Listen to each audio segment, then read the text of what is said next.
right. It looks like we are live. We are here for another podcast, ladies and gentlemen, of the Microsoft Unboxed podcast, starring your favorite hosts. I say that plural. Kareem Anderson. I'm joined by. David Allen, episode 25. Still got the drinking game. Now I'll let you guess what's in the bottle. I'm going to guess you got Mountain Dew. Close. Okay. All right. Is it a soda of some sort, at least? Yes, it is. Carbonated Yes, it drink. is. Caffeinated? It's actually Mountain Dew's competitor, Mellow Yellow, for those that don't drink. Oh, he's bringing it back, ladies and gentlemen. Bringing it back. For those of you who don't know what that is, go look it up. You'll have all kind of feelings of nostalgia. I'm sure TikTok has a whole channel about it somewhere. But enough about pop culture. Let's get into tech culture. We are talking quite a bit about a few news stories, only a few having to do with Microsoft. So if you are looking for a Microsoft-only podcast, today is not the day, but that's because the land of Microsoft is pretty quiet. It's usually like that over the summer unless they're firing people. So no news is probably good news in this instance. Just to get people started with what we're talking about Call of Duty, Modern Warfare hitting Game Pass this week, actually. Microsoft bringing generative AI search to Bing in full form in early testing. CrowdStrike, yes, we have some CrowdStrike coverage. They are claiming that, hey, everybody, the world's mostly back to normal, and we'll get into how mostly we are talking about. We'll also be talking about Microsoft hinting at least in conversations, possible solutions to prevent another CrowdStrike instance. And then you and I, myself, David, will kind of go over the history of how we even got to the situation, and what we could do going forward potentially. We'll be talking about Intel targeting a mid-August patch for a processor issue that they're having. If you're not experiencing it, consider yourself lucky. But for those of you who are, we're going to go over the details about that. There's also been a few insider builds that have dropped this week with a selection of updates, some future ones that you might be appreciating now or in the near future. And then we'll be talking about Amazon losing over $25 billion in its device businesses, what that means for Panos Panay, having to do some cleanup, and what could happen in the future. We'll also be talking about OpenAI on the brink of bankruptcy. That's right, ladies and gentlemen. AI may be a thing of the past pretty soon, depending on how you view the future of artificial intelligence or pre-generative large language models. With all of that being said, I'm going to stop talking. I'm going to let my host start speaking. Give us our first headline, please. All right, let's have a little fun in gaming for you Call of Duty folks that have been sleeping under a rock, or if you're up on the middle of the East Coast where I am, you've been floating by a boat. Call of Duty Modern Warfare 3 is on Game Pass. It came July the 24th, so now we have our first edition of Call of Duty to Game Pass. It is available to Game Pass Ultimate subscribers only. And let's see if we have any other highlights we need to talk about. We know that Microsoft purchased the company back in October of 2023. We have been waiting with bated breath for Call of Duty to finally hit Game Pass. We already know that the Call of Duty Black Ops 6 that comes later this year, Microsoft has already said day one Game Pass. So I suspect most people, we're about to be in new Call of Duty season with the beta coming next month. I suspect most people have purchased Modern Warfare 3.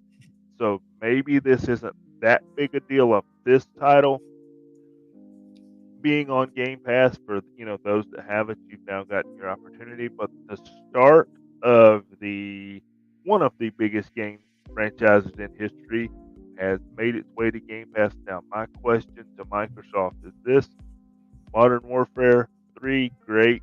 Call of Duty Black Ops 6 coming up, Game Pass, great. When do I get the older titles for us nostalgia old folks out there? Those are the ones I'm waiting to see. If I had to guess, they're working their way backwards, my friend. Get out some of the stuff that people want and will pay top dollar for before you start nickel and diming for stuff. If I had to guess, imagine if they put out stuff that was like, hey, you can get this older game and all the DLCs and stuff like that in addition for a handful of dollars, and then I give you the new stuff. You're gonna be like, well, I've already invested in the old stuff. I'll wait to get the new stuff. And Microsoft's like, hey, then the newer stuff brings in more money. I think at least for developers and for the studios of that, I think they want to get that out first, and then kind of circle back saying like, all right, if you're tired or exhausted or bored or don't want to spend that much, here's the older stuff. Or maybe it's just the thing of getting everything on the servers. Maybe some of these newer games are easier to port onto Azure servers because of the way that they're developed than some of the older stuff. And they're probably just working in the background to get all that stuff put on there. Could be. I know it's going to be a different holiday season this year with the Call of Duty being on Game Pass. I think. I mean, myself included. Holidays were always good. I'd hold off and get Call of Duty say around Thanksgiving because it hits us on that late October time frame. I think it's October 26th, 27th this year. And I would always hold off, to put down that $70, kind of sit in front of the TV and eat Thanksgiving dinner, playing Call of Duty with my brother, nieces, and nephews. So it's going to be a little different being able to hit that button day one this year and go ahead and grab it.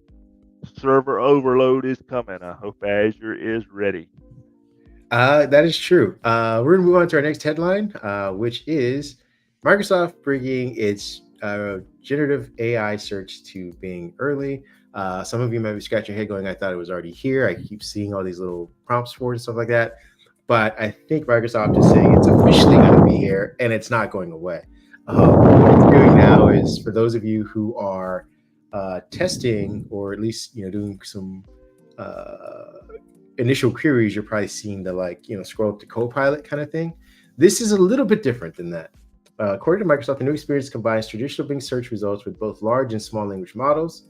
It understands the search query, reviews millions of sources of information dynamically matches content and generates search results in a new AI-generated layout to fulfill the intent of queries or users' queries more effectively. So again, this isn't necessarily Copilot. For those of you who are, again, kind of trying to compare the two. I know Bing has Copilot built into it.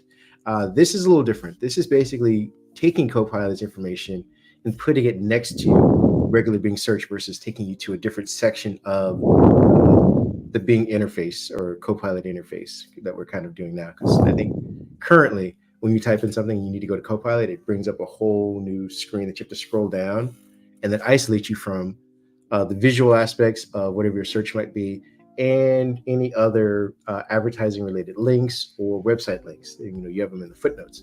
This new version basically just gives you, for those of you who are listening, it gives you a little box, or a large box actually, to the left of the right of the viewer's screen. And then to the left of it are the search results, which are basically your traditional Bing search. So you can do both versus the Copilot where you just had to go search the footnotes. What are your feelings on this?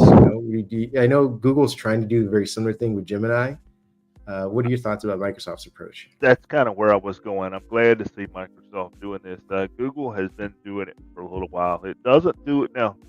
I've not used the Bing version. I've not seen what they're doing in the preview personally, but I can say that Google's is pretty good. You don't always get that generative result at the top. You generally, when you type something into Google, you get the generative result. To be fair, the generative result will usually get you what you want unless you're looking at a specific link, then you can scroll down just a little bit. But you never, I think that's key to what you just mentioned.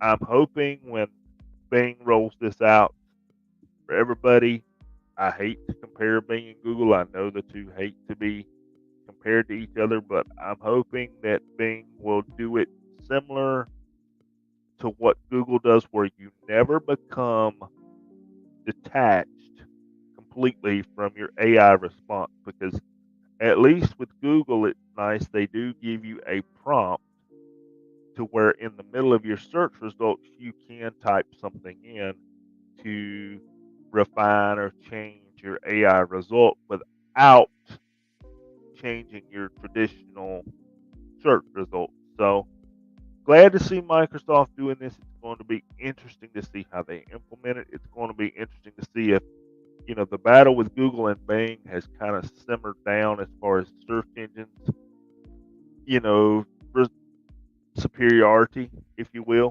Since AI came out, we were not hearing that the battles between Google and Bing are, hot and heavy. Now, does this reignite that? Does Microsoft care to, have this argument with Bing, to have this argument with Google anymore since we have AI? So it's going to be interesting to see where this leads to. Is it just a feature that, okay, it does it, we forget about it, or okay, it does it, and it's useful, and we decide to go use Bing for things?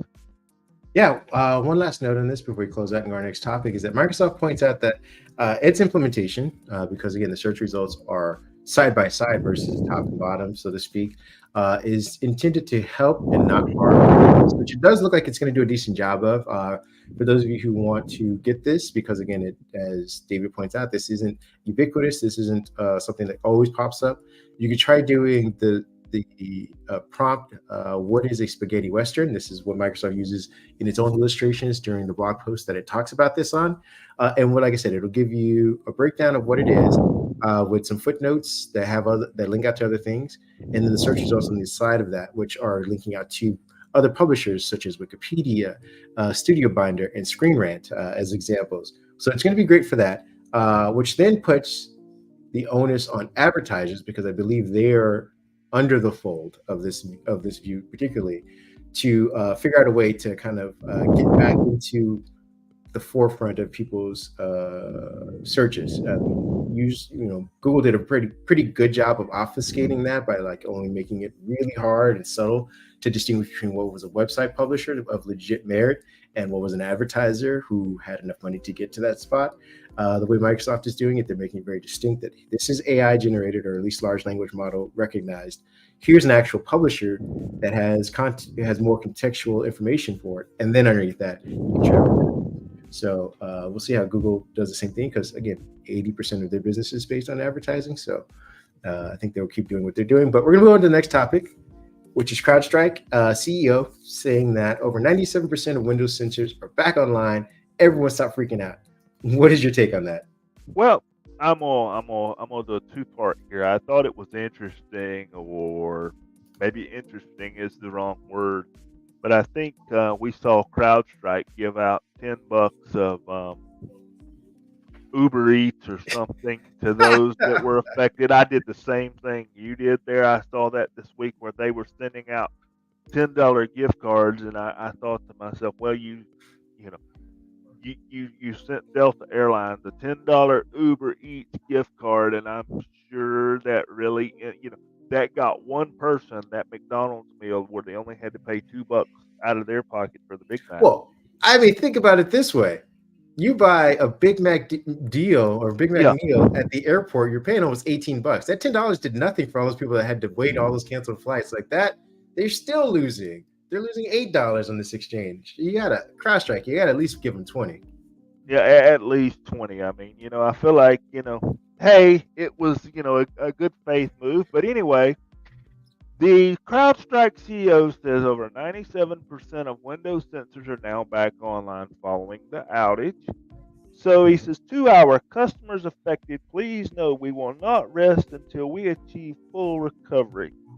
At CrowdStrike, our mission is to earn and trust safeguarding of your business operations. I am deeply sorry for the disruption the outage caused, and has caused me to personally apologize to everyone impacted.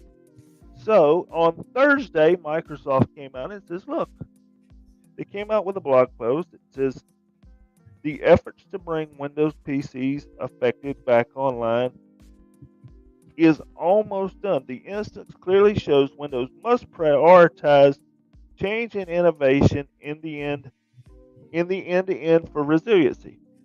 So far, the company has not revealed any specific plans to improve Windows resiliency. So I think what we're seeing here is I'm going to blame you, you're going to blame me, but you need to fix it instead of a we need to fix it kind of thing. It's good to see that some of these services are back online. I know personally there were some services that I use daily that were affected, and the last one for me came back online Wednesday, so they were down since Friday, so Saturday, Sunday, Monday, Tuesday, so quite a few days there.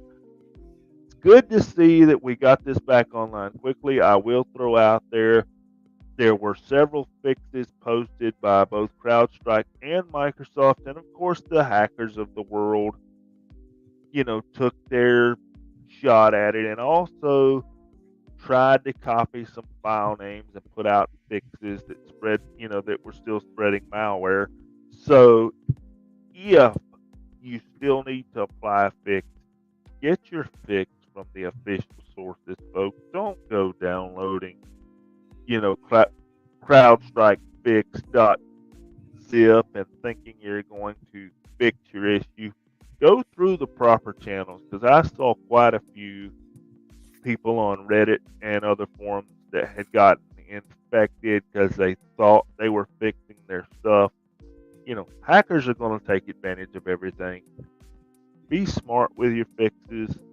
Good job to CrowdStrike and Microsoft for working together a week later. If 97% of everything is restored, that's a pretty good number, I would say, based on where we were at last Friday this time. Now, I think, my co-host and I are going to talk about what Windows needs to do and, how we got into this situation here in just a minute. And that's a whole other topic, but we've got to do better here. We've got to do Agreed. better. And continue on that tit for tat kind of situation where the CrowdStrike building Microsoft, not necessarily throwing shade back at CrowdStrike, but they're at least saying that, hey, there are ways that we can prevent this. And I believe Microsoft's John Cable, who's the vice president of programming and delivery, spoke to some individuals about that earlier this week, saying that we could basically use VPS enclaves, which is something he highlighted, that do not require kernel access for these type of security services that CrowdStrike offers. Microsoft Azure annotation services is another security measure that could potentially putting a PC at risk, which is presented by an app having kernel access like CrowdStrike. So, and again, these are Microsoft related initiatives, so I don't know if they're saying like, hey, we could alone protect everybody. We don't necessarily need CrowdStrike, but they're at least saying that we don't have to use CrowdStrike kernel access, and I don't know what that means for their business going forward if that were a situation. But the examples that he was mentioning basically use modern zero trust approaches and show that what can be done to encourage development practices that do not rely on kernel access. And this is what Cable's saying. They will continue to develop these capabilities, harden their platform, and do even more to improve the resiliency of Windows ecosystem.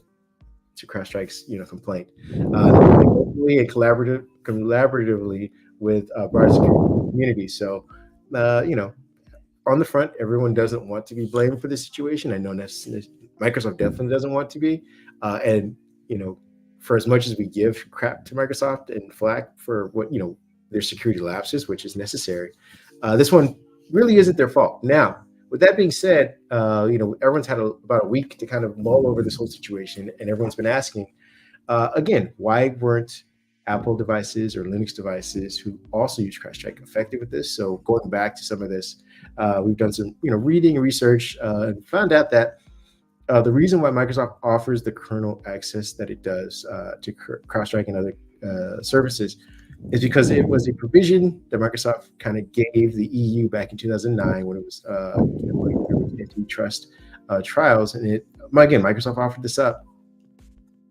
saying that we will allow other companies, services, organizations access to the kernel. And they only offered it because they have access to it. And this is the only way for things to be fair. Microsoft was using the kernel access to power its own security services that it offers at a price. Microsoft sells its own security initiatives for those of you who are enterprise organizations that need, levels of security. You know all about this. And Microsoft didn't want to give up that business because solution, alternative to a VBS Enclave or Azure attestation services, is to just nix anybody's access, even their own access, saying like we don't have access to the kernel, nobody gets access to the kernel, and that's basically what Apple really does, what Linux does. And if they do give access to it, it's through their own validation services or whatnot. But Microsoft doesn't want to give up the business of selling these services, so they can't necessarily have that argument of saying we don't have access to it, so nobody gets access to it. If they get to a certain point down the line, if we have another crash like this, maybe that'll push them towards that. What are your thoughts on that? We're gonna have to do something here, and I'm not a deep enough developer to understand the ins and outs of giving somebody kernel access versus not, and the various, I know some methods, but not all the methods of ways to control that. And I think we may have, I've got to give Apple credit here. So far, they're closed, let's call it a closed system, to where you have to go through Apple to get to the kernel. That has worked. Now, as you said, Microsoft gave the provision in 2009 that everybody got access. Well, as you were talking, I was thinking about something. What do we do these days that everybody does? You submit your Xbox title, your Google app, your Apple app to a store. It goes through testing. It goes through these provisions. Okay, your app is allowed in the store. So I would be okay with everybody getting access to the kernel, knowing the rules to get access to that kernel.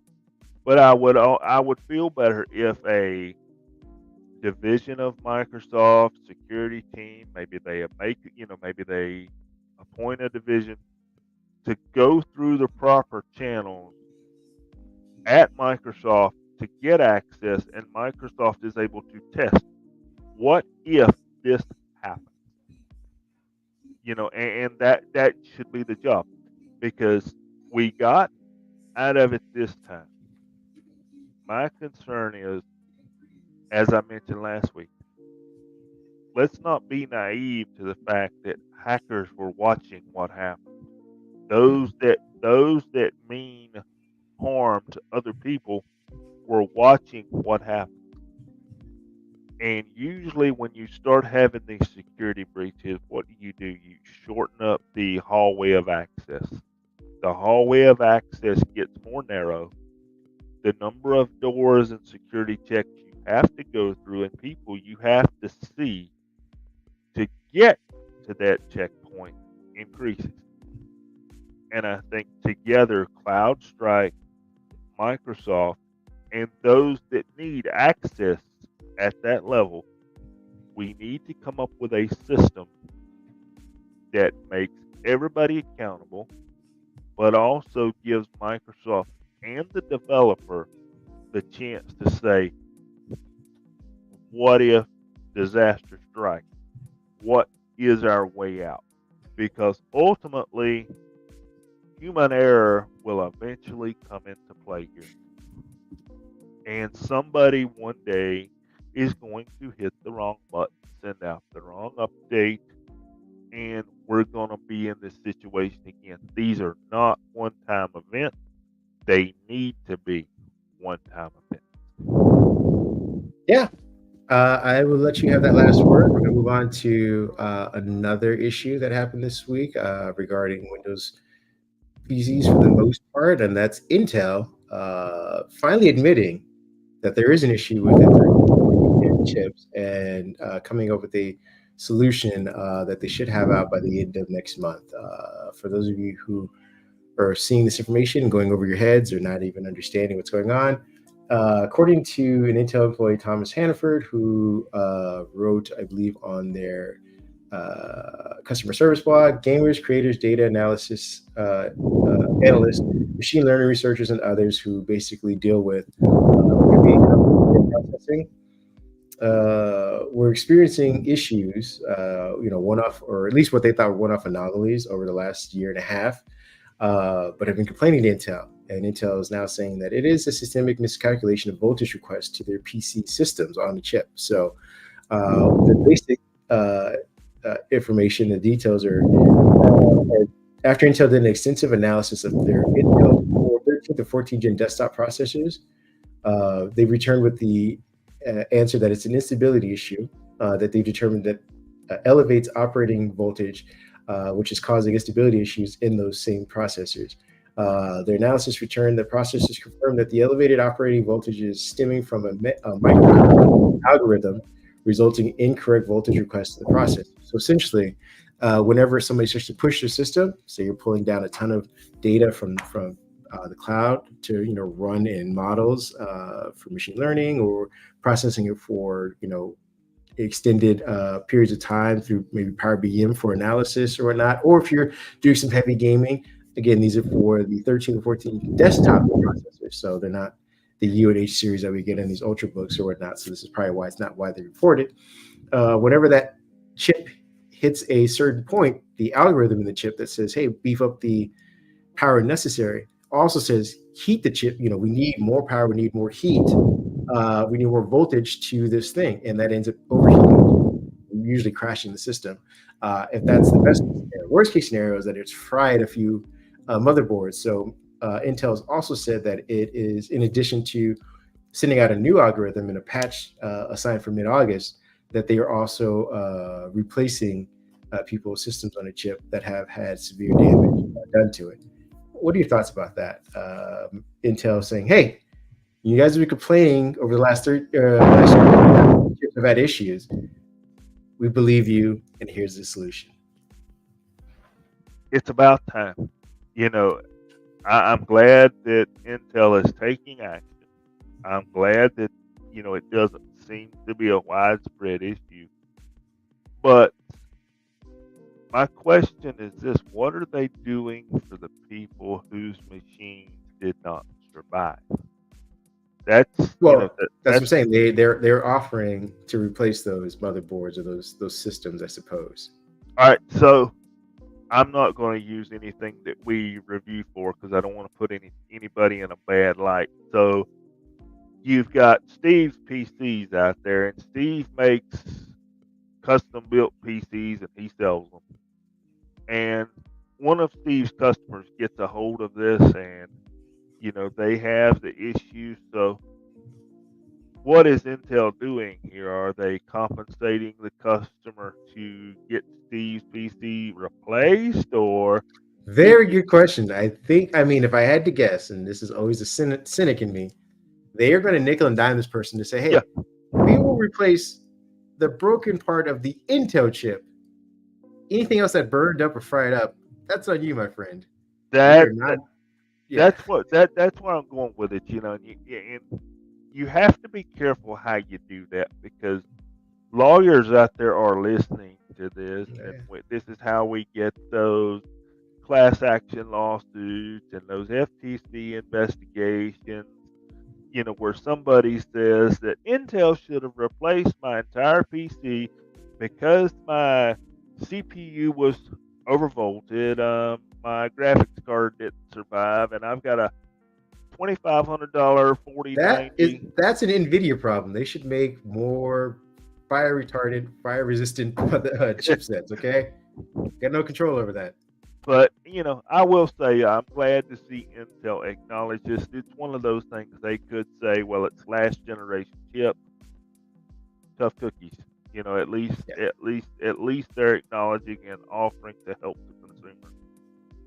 Agreed. We'll see. We will update you guys when that microcode update comes out and see if it's fixed anything or made things worse. Moving on to our next topic, we'll be talking about a lot of Windows 11 builds this week. That includes Canary and the release preview. Came with some updates. So those of you who are testing the insider stuff, you may or may not know this information, but on this podcast, we don't talk very much or go elaborately about these updates, but we might as well let you know what's coming down the pipe. If you're running any of the latest versions of the Windows 11 Insider builds on your PC, you'll see some version of these updates coming. And those of you who aren't, just be prepared that these will be rolling out probably in the fall when they have the official Windows 11 big update, and that is new stuff to the lock screen. You are now having sports, traffic, and finance content will appear alongside the weather. Some of us have already been playing around with that. But you can go to the settings to personalize what shows up on the lock screen as far as information is concerned. If you don't want any of those like little widget cards on the bottom, you can probably get rid of all those. If you just want to know about sports, just want to know about the weather, you can kind of customize that. The start menu. We'll also be getting some new stuff. The new account manager is on the start menu. So you'll be able to kind of get a new briefing on kind of what's in your system itself. When you use the Microsoft account to sign into Windows, you'll get a glance at your account benefits. Stuff from like, if you got stuff in OneDrive or extra storage or any of those kind of things. You'll also be able to pin apps from the start menu to the taskbar by dragging and dropping. So it's less of a manual click, pin to taskbar as much as it is you just grabbing the icon and putting it down the taskbar and it's staying there. The File Explorer is getting some new stuff. You can now use your mouse to drag files between breadcrumbs in the File Explorer address bar. So this is becoming more fluid of the File Explorer. A breadcrumb shows in the path that you're trying to create in the file location in the address bar. So you can just basically drop in things in that address bar to kind of get to the location you need to go to. You're getting new emojis. This adds an update for emojis 15.1 with Windows supporting Unicode symbols like shapes for family groupings. Windows will also be keeping the people's emoji profile together as well. You can also choose right or left facing directions for some of the people in the emojis, depending on what you're trying to convey. Some of the emojis that are also coming, or support for additions, are horizontal and vertical handshakes, a new Phoenix emoji, lime, brown mushroom, and a broken chain. I don't even know what those conversations are all about, but I'm not going to be using them. Hopefully, you'll be getting a new Windows Share. This is an update that features that stops you from accidentally closing Windows Share windows, making it a little more resilient. You can directly share to specific Microsoft Teams channels through this new window. You can also make quick response to QR codes for web pages and URLs as part of another sharing option in this thing. You can also send emails to yourself for the Windows Share menu. So if you're just trying to remind yourself of things that you need to do or things you need to research, you can do that.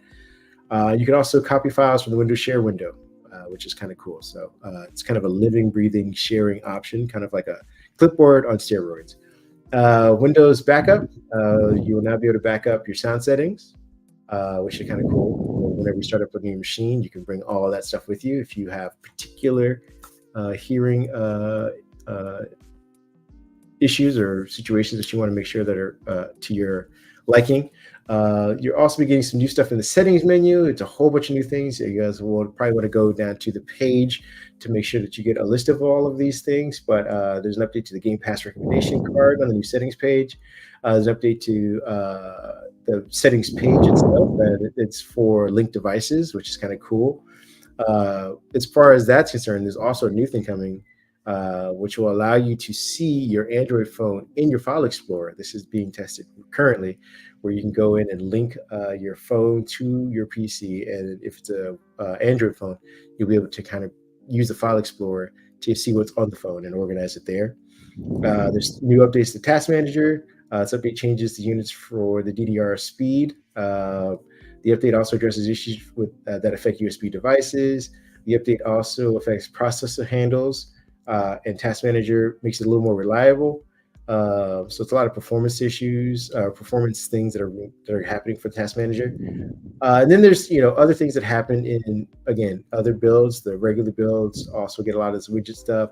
There'll be virtual filtering platforms, so VFP, that comes with the regular Windows build 26100.1297. You also get updates to your Azure Virtual Desktop. You can usually use OneDrive and Remote App in the Azure Virtual Desktop. You'll get new ground policy preferences and items level triggering for your IT admin people. Talked about Windows kernel. Windows kernel vulnerable driver blocklist file has been added and updated to the list of drivers that are at risk for the BYOVD people who recently got attacked. There's a share button on USB controllers, a local security authority subsystem, LSASS. If it fails, you can set the field to engineering logging to 5. And then lastly, there's a net adapter CX module. The devices that use uh, WLAN cards. There's been will not stop being used.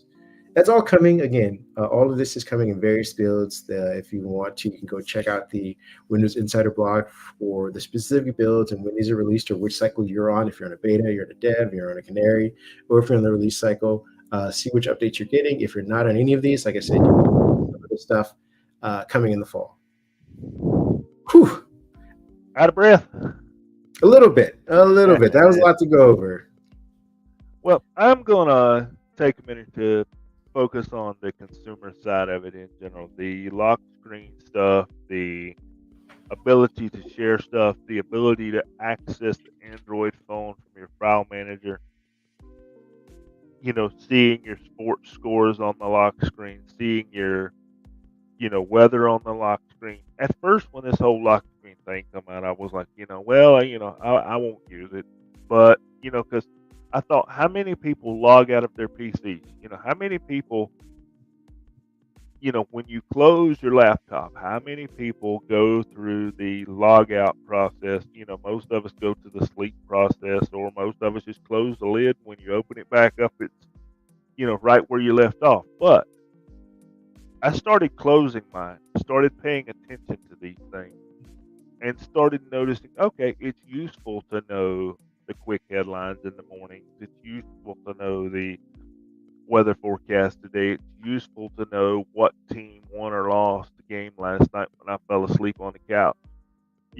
That's good information. And I think, to your point, something we talked about off mic, I think consumers are looking for the more cohesive experience between their devices and how to share their data, between their devices, and ultimately be able to share their data to other people as well, such as the QR links and, that you brought up, being able to generate those and being able to send things to yourself.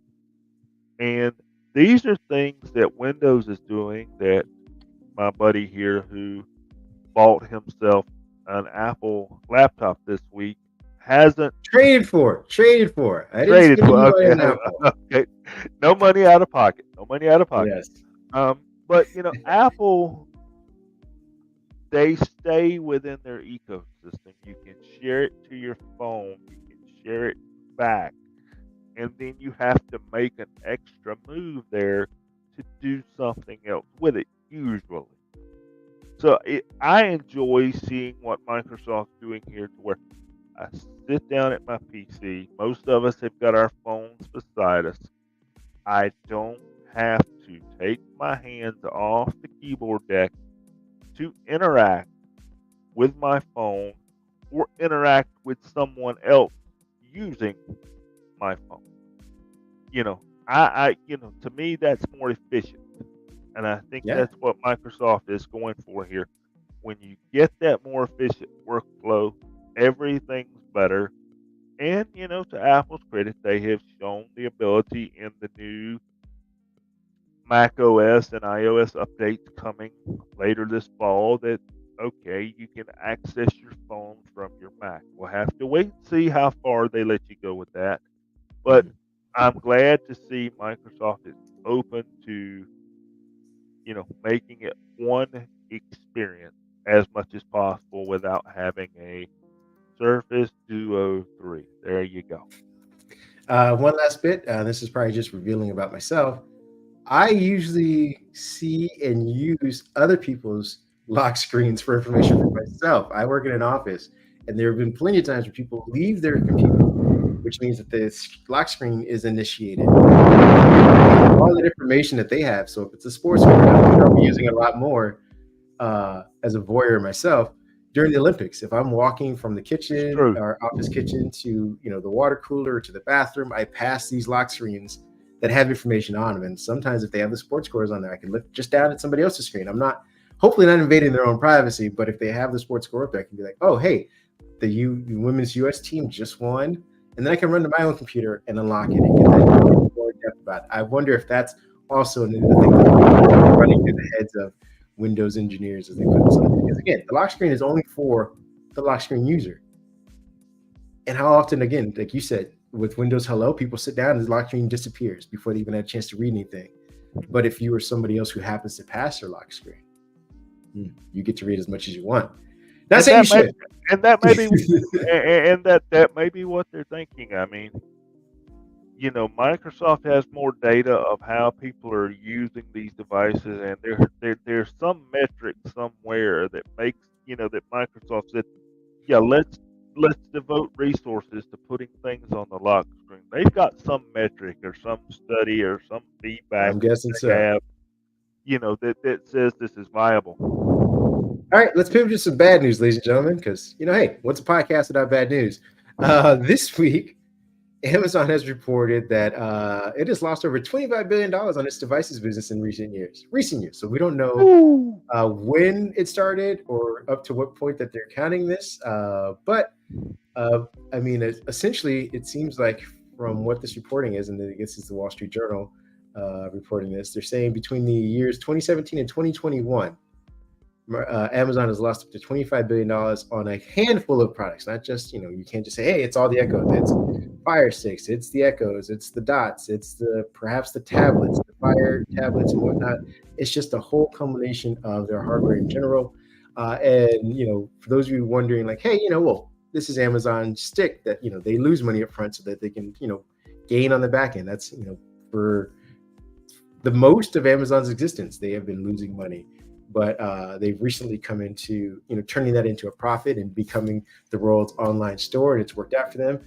So why is everyone getting up in arms about this in particular? Well, I think it's because hundreds of millions of millions of Amazon devices are used by customers around the world, but they're not seeing the revenue from it. What is the purpose? I think, we have to sit and ask ourselves, what does an Amazon Alexa device do differently than your phone? It does a few things. It does a few things differently. It does a few things, but in the context of shopping, which is what Amazon is known for. I mean, again, they're known for their cloud services. That is basically what powers a lot of that front end revenue dump.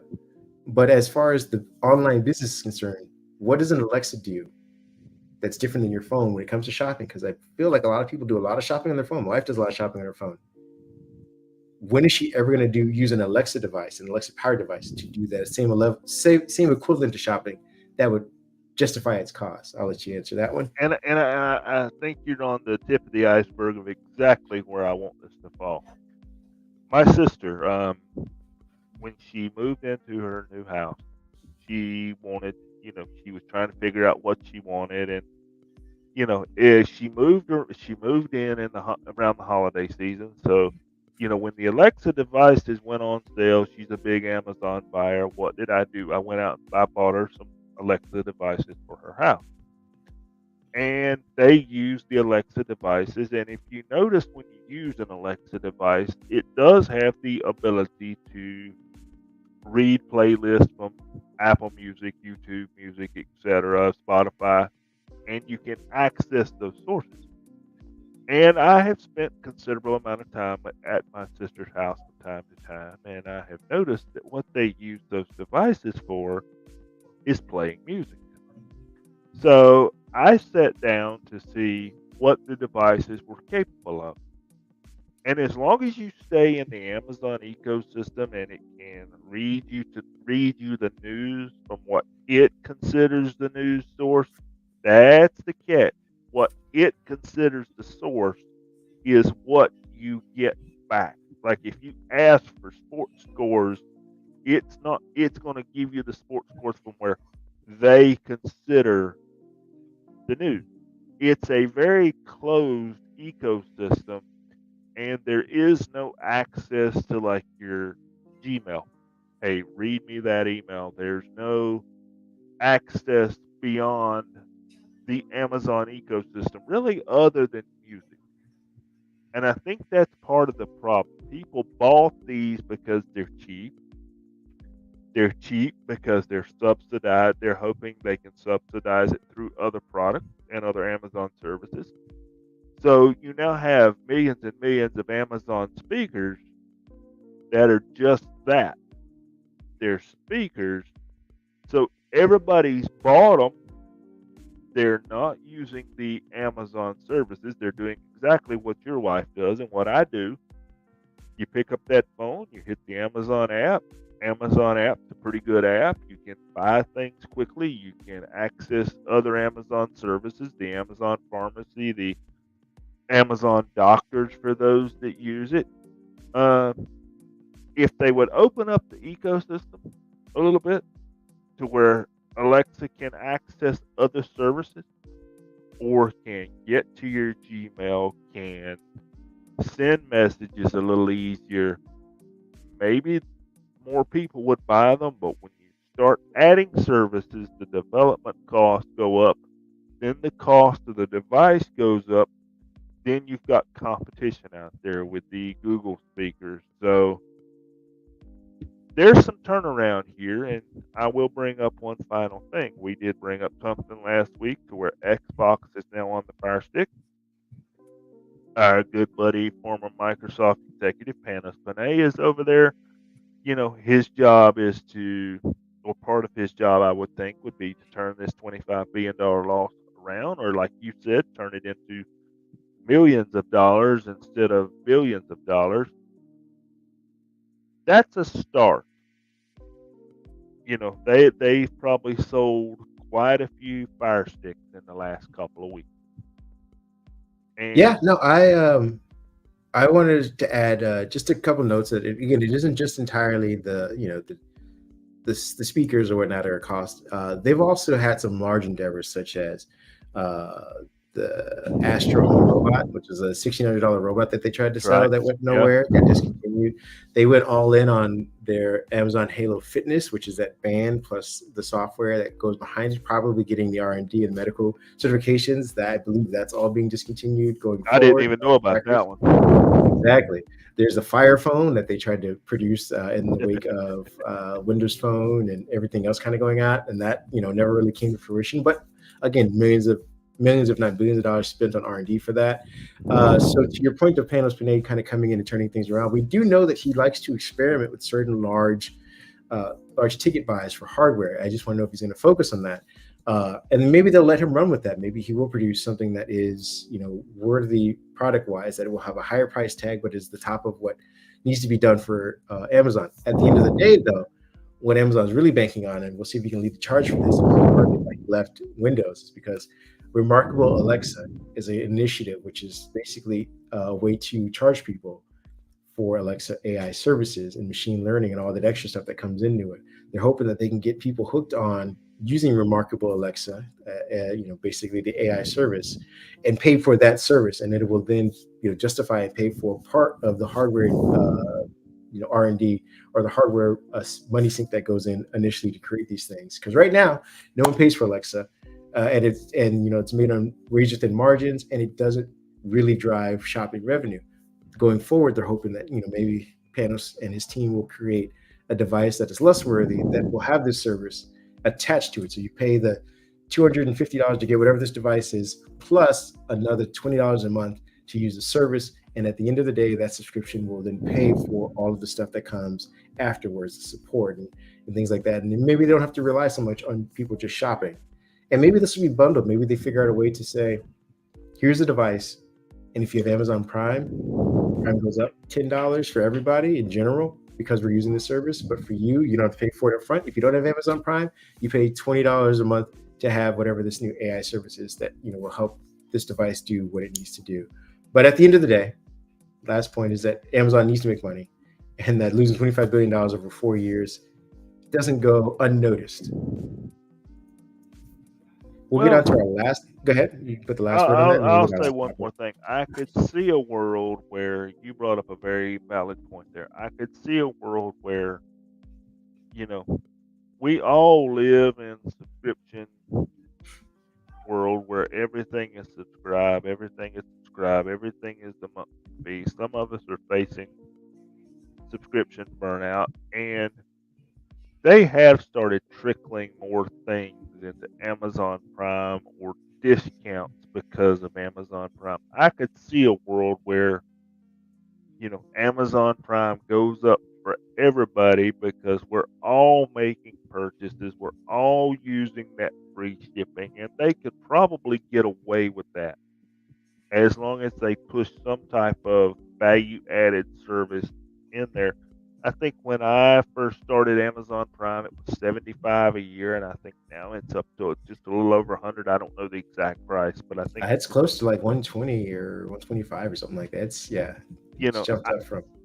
But based on the package volume that most people have, I mean, if we're honest with each other, Yeah, you know, we're getting our value with the free shipping out of the $125. Now Walmart's doing pretty strong from what I see with Walmart Plus and trying to counter, the shipping side of it. But I'm gonna say it, I would pay Amazon more money if they would, throw in some value services. I wouldn't be afraid to be 130, 140, 150 as long as they let me have the shipping and the items the way they are. Sure, if they need to bump that up, I'm okay with that because I just ordered some stuff with UPS and FedEx from non-Amazon outlets, and it's the first time in a long time that I had looked at the shipping bill and I went, "Oh," and I'm like, "Yeah, okay, I get it. I'm saving money with Amazon Prime, so I'm okay with Speak, if they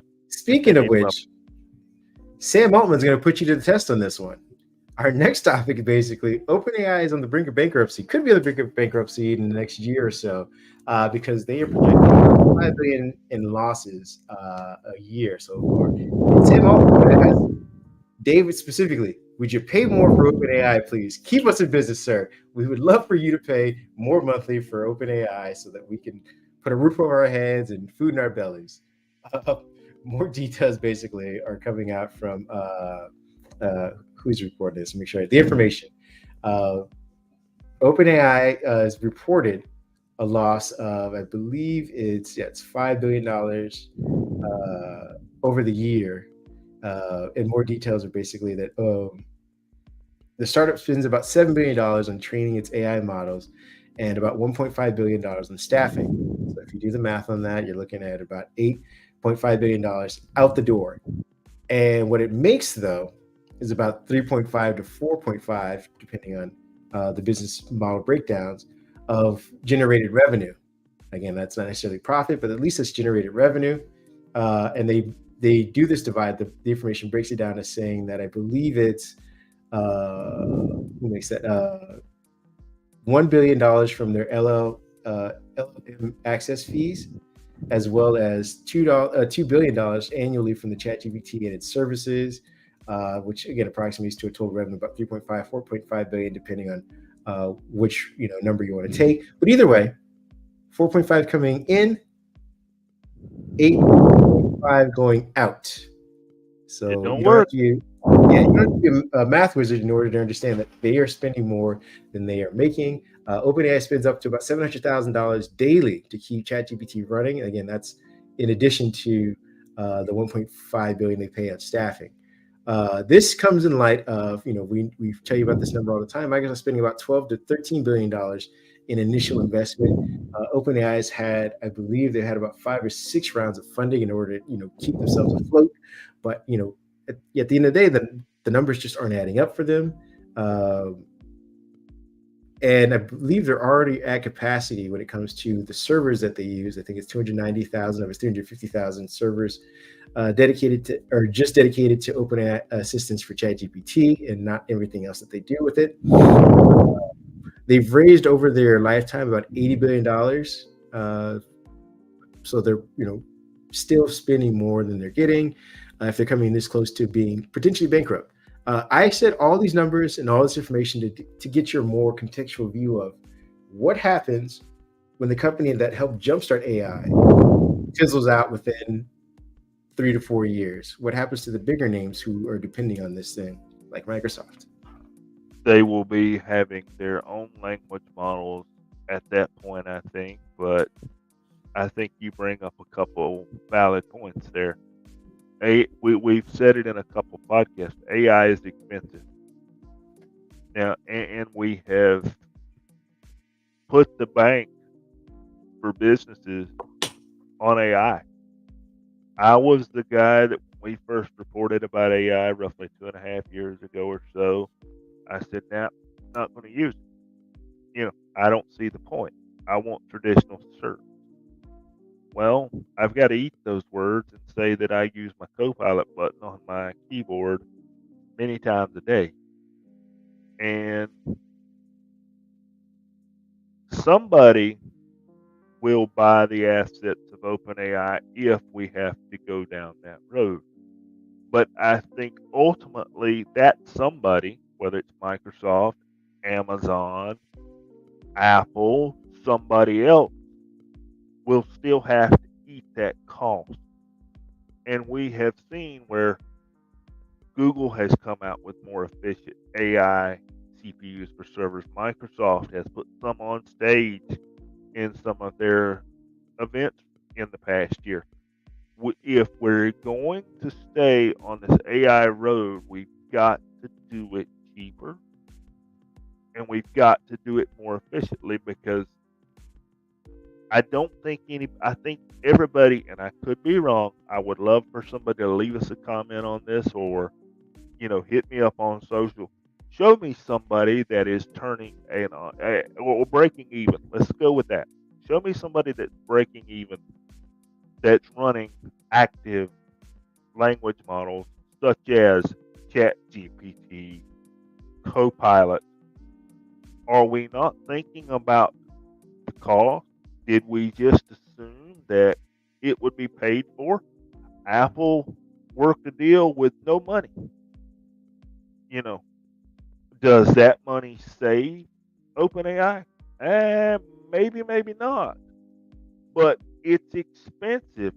We've got to come up with a way to at least break even on this deal, or all, including our lovely Copilot PCs, it all eventually doesn't work.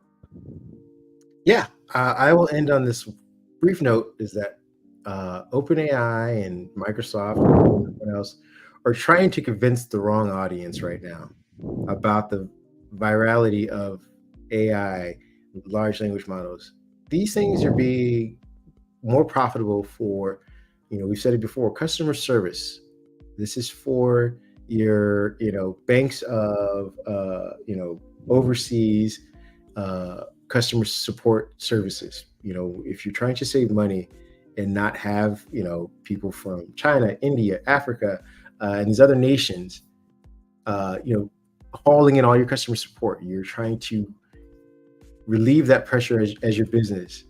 This is what AI is used for. They will use these large language models to process the millions of adaptations of customer complaints and calls that you could have, and then repurpose it with AI to walk people through these processes. That's where you sell this thing. Giving us free access to, generative AI for creating images on our phone, or even recall, things like that. They're spending money and not giving the consumer a real good reason to use this stuff for free at the moment. So they're just burning up front to be like, hey, this could be super cool, and would you pay for it later? Instead of saying, hey, these people right now are willing to pay for it. So screw trying to sell it to the consumer. We're going to sell it to the people who can make business decisions off of this and make tons and give us tons of money in revenue.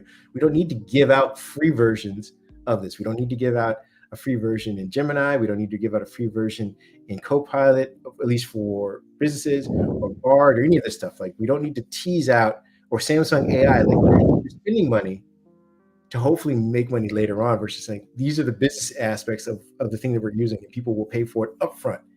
And then we will slowly evolve this technology to where it's the business ends are paying for the consumer end, because consumers are fickle and they don't understand this, but you're busy giving them free stuff and burning through your resources in order to do so, when you have a much smaller dedicated audience that will churn out much better revenue for you. So that's my last point, is that I feel like they're readjusting the narrative of AI, whereas the AI is only business aspects, only business will really find out about these things, and they'll start to pull back on all the free stuff that we've been playing around with to a certain extent, because again, like you said, people need to make money. I will say two things to that. One's going to be a question to you, because you maybe want to. I have seen more customer service AI bots. I mean, I've used AI enough. I kind of know what I'm looking for. I have seen a lot more of those pop up in the last 6 months. So you've got these companies out there, they're using AI bots, and as a result, they've gotten rid of employees. Where's the balance of that? What is the act? What I would love to know is what is the actual cost for? I'm gonna just I don't know if they have a bot or not. I'm gonna pick a service. American Airlines. What is the actual cost to run the bot to handle your flights, your tickets, your customer service versus the salaries that you took away from the employees that you got rid of because now you have AI? Those are numbers that I would like to know, and I feel like AI may not win. You might be right, my friend. If I had to imagine, it's one large language model. You say the service or subscription, even if it were, you know, $500 a month, and you had to pay. And again, I'm assuming these employees are contracted; they're not getting health and service benefits or any of that kind of stuff. They're just, hey, you're paid hourly, and you're probably paid crap hourly, but at the bare minimum, you're making $10 an hour to field these phone calls, and you have a bank of 50 or so. You've already saved yourself that amount of money by having one bot you don't have to pay hourly, that doesn't call in, that won't get you customer complaints or potentially get you sued, any of that stuff. You just have the bot that runs 24 hours a day. You don't need to necessarily schedule to have, hey, Susan can't be here for the hours of 4 in the morning till 12 in the afternoon. She has to go do stuff. You don't have to worry about any of that. This bot just runs continuously and can pick up multiple calls at once versus Susan, who can only field one call at a time. I think at the end of the day, you might win out on that aspect of it, but it depends on how well this thing works. You may need to call Susan because she has empathy. She is personable. She can pivot much quicker on a dime, barring this, whatever the situational circumstances are. She has that knowledge and experience or whatever context that might be necessary. Maybe they come back to realizing hey, we can't replace Susan, but we can run her alongside this model, and we could probably charge her even less to do so. That is the worst case scenario. Again, I'm not saying I'm all for people being replaced, but I do think at the end of the day, these businesses are going to say, stop giving out the free stuff, guys. This isn't working for us, especially in the short term right now. We are burning through money, burning through resources, burning through. And when I say resources, I'm talking about electricity. I'm talking about carbon emissions. I'm talking about all of that versus, just the financial aspects. We were burning through a ton to give people free stuff that they're barely using. Let's focus on where the money's at. And this is where Microsoft's going to have to work faster. They're already kind of going that direction, where Google's going to have to pivot, where OpenAI, if they survive, really need to focus on, that's just at the end of the day, that's where everyone needs to go, because free stuff in AI is not working in the last 2 years. That being said, let's close this out. Where can people find you if they want to talk more about OpenAI and the eventual fall of AI in general? I would love to. This is a topic that I feel like we have just kind of popped the surface on, and it could go any direction. So, find me, David PAJ1978. That is on the Twitter/X. That is also on Threads. Feel free to drop in. Feel free to say hello. I would be glad to have the discussion with you, and I'll let my buddy tell you where to find him. Yeah, you can find me at Mindhead1 on Twitter. You can find me at Kareem Anderson on Threads and Instagram if you so choose to do that. You can also just find us at our website. You're more than welcome to jump to our comment section. Let us know what you feel about the things that we were reporting on. Yeah, so that's where we're at. We hope you guys have had a great week. Again, we know this is kind of light on Microsoft specific news, but again, we said during the summer, this is usually where they just kind of do quarterly earnings reports, but I believe they will have next week, and we'll see who gets fired after that. But in the meantime, it's just we will bring you all the news that is tech related and that's at least adjacent or tangential to Microsoft's interest. That being said, get out of here, go enjoy your weekend, touch some grass, enjoy the weather if you can. Have a good weekend, folks.